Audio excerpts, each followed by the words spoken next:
Okay, how's everybody today? So just a quick little video on a vegan alternative idea. This is a concoction that I just leave in the fridge and use in a number of different ways for a number of different meals. So I'll take 2 of these Impossible Burgers, 19 grams of protein. I'll dice them up in the pan, cook on about medium high. I'll throw in some onion.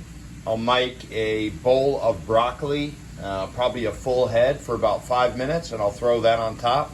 I'll cook these all together until the onion's translucent, and then I have a nice base.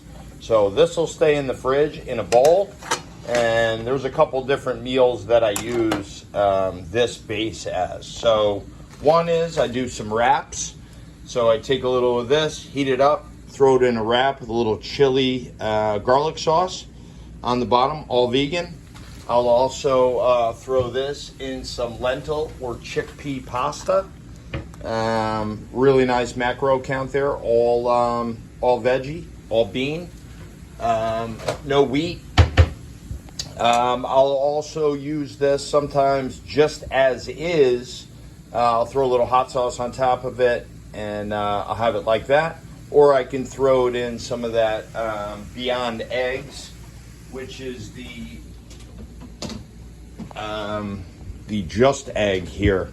I also have some of that shredded mozzarella cheese that's plant-based put on top. So this is a really nice versatile meal concoction that's all vegan, that you can live in the fridge and use versatilely in a number of different dishes.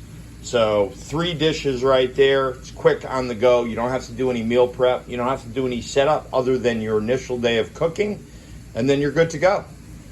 Till next time, like, subscribe if you're interested in more of this content. I'll be previewing new vegan ideas as I become more immersed with my new vegan lifestyle. I'm going on about 6 weeks now, and I've never felt better. Again, I love animals, but that's not why I did it. Out here in Arizona, it's very warm, and I just feel lighter as a human being. Carry myself a lot lighter. So if you're interested in more of this information, please like, subscribe, and hit us up. Talk to you later. Have a great day.